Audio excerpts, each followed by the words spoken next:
Le Covid pousse à un changement dans la consommation et dans l'économie. Comment trouver la motivation pour préparer ce changement? Nous fait référence à plusieurs propositions qui se veulent applicables dans le cadre de la communauté européenne. Une de celles qui retient mon attention serait de protéger l'Europe contre les importations qui ne sont pas aux normes dans ce territoire et qui viennent de l'extérieur de façon légale. Hulot parle de soutien budgétaire, mais cela est déjà très connu. Il parle aussi de passer, expression vague, du libre-échange au juste échange. Encore plus vague, il parle d'une Europe des solidarités. Ce qu'il nous propose permet-il, avec des normes européennes, de s'inscrire dans une agriculture de certification environnementale? Si c'est le cas, alors je suis preneur, dans le sens où le respect de la biodiversité, qui fait partie du programme, permet de respecter la nature. À rajouter que les monocultures sont parmi les causes des plus grosses pollutions de la planète. Donc, je rappelle le processus des monocultures. On rase des pans, parfois très larges de nature, pour implanter une seule culture. Le problème premier causé vient du fait qu'il existe des écosystèmes qui n'existent nulle part ailleurs et qui disparaissent au profit d'un seul élément cultivable. Donc, il y a des déséquilibres qui s'introduisent dans la nature par ce biais, car les correspondances anciennes des lois naturelles ne se font plus. Les déséquilibres sont aussi en grande partie introduits par les intrants chimiques, intrants devenant en agriculture un mot de novlangue signifiant produit chimique. C'est eux qui fatiguent le sol. Il y a plusieurs façons de résoudre cette situation. La plus radicale serait de consommer bio. Nous aurions ainsi une agriculture où l'on arrête totalement la contamination du sol, d'autant plus que l'agriculture biologique se pratique toujours sur des petites parcelles, ce qui rejoint tout à fait le processus très sécurisé de la biodiversité. Les choix de notre vie commencent dans le supermarché. Aujourd'hui, nous avons de grandes enseignes qui nous proposent des rayons avec des produits de petits artisans locaux et des rayons bio. C'est vers cela que nos choix doivent se tendre. L'agroalimentaire, que moi j'appelle d'agrochimique, occupe encore énormément de place dans ces magasins. Il n'y a aucune raison à ce que cela se passe de la sorte. C'est juste que les premiers produits sont les plus chers. Mais tout dépend des choix de vie que nous faisons à côté, car ils ne sont pas aussi chers que ça. D'ailleurs, il y a des promotions et des premiers prix maintenant.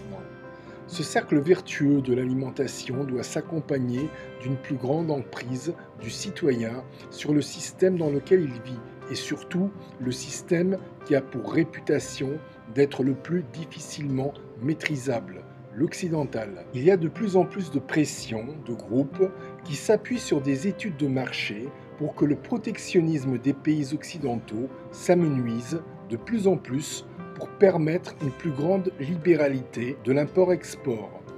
Prenez par exemple les dégradations arrivées à la statue de Colbert à l'entrée de l'Assemblée nationale ou, bien encore, Colson. Ce sont là des exemples de gens que l'import-export, sans limite, ne veut plus retrouver devant lui. Sans protectionnisme, c'est la destruction des nations et des cultures qui forge la civilisation. L'occidental est la première touchée par ces mesures.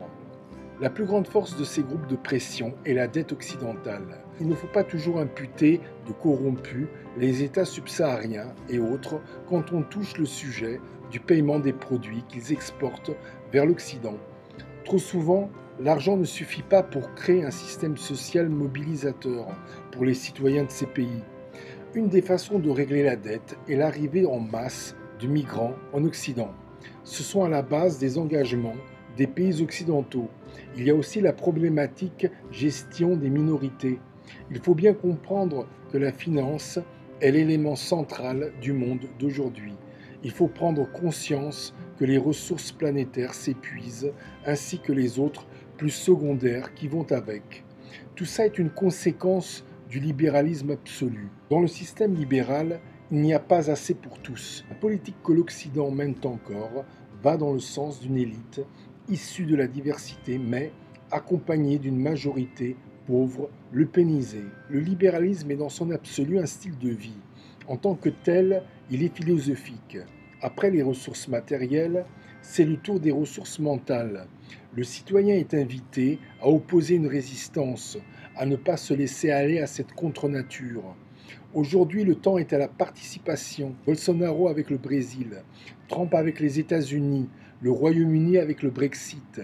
Tous ces pays ont déjà commencé à tâter le terrain. On attend l'élection de Trump ou de quelqu'un comme lui en fin d'année aux États-Unis pour déjà approfondir cette direction. Le niveau de vie de l'Occident que beaucoup de pays ne peuvent pas atteindre, l'Occident lui-même ne peut le tenir indéfiniment. Il est temps de relocaliser au niveau de la production. Le premier pas de conscience citoyenne est dans l'habitude d'achat des produits locaux. On ne peut pas toujours se passer des grandes marques internationales, mais si on les achète, alors il faut plutôt choisir en bio, car c'est un signe donné à ces marques pour qu'elles proposent de plus en plus de produits responsables. Si le consommateur ne change pas ses habitudes, rien ne change.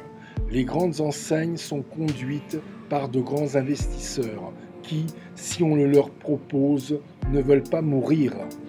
L'empoisonnement des sols n'est pas un sujet de débat, c'est une réalité pour tout le monde.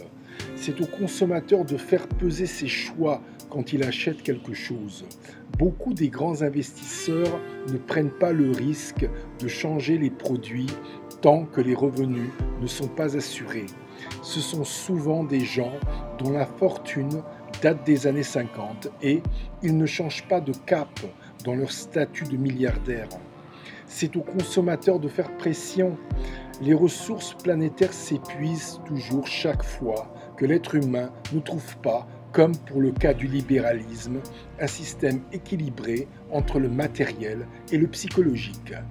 Aucun système matérialiste, aussi parfait soit-il, ne peut contenir les besoins humains. Le citoyen occidental doit comprendre que le système libéral, tel qu'il est, ne peut pas se déployer de façon égalitaire dans le monde entier. La conscience citoyenne ne peut pas continuer face aux enjeux qui sont déjà sous-jacents depuis un certain temps dans une approche droite-gauche de la politique. Nous sommes aujourd'hui face à une question de civilisation et non de compromis. Je mets en ligne en même temps que ce podcast un autre podcast sur un nouveau personnage de Tolkien. Tolkien est lui-même, comme je l'ai dit dans les autres podcasts sur lui, un continuateur des mythologies nord-européennes. Il s'inscrit dans un type de tradition occidentale dont les racines remontent, selon beaucoup de probabilités, aux origines des civilisations. J'ai eu encore l'occasion de m'apercevoir de ça lors d'une de mes études sur le chalcolithique en Europe. Je vous invite donc à l'écouter.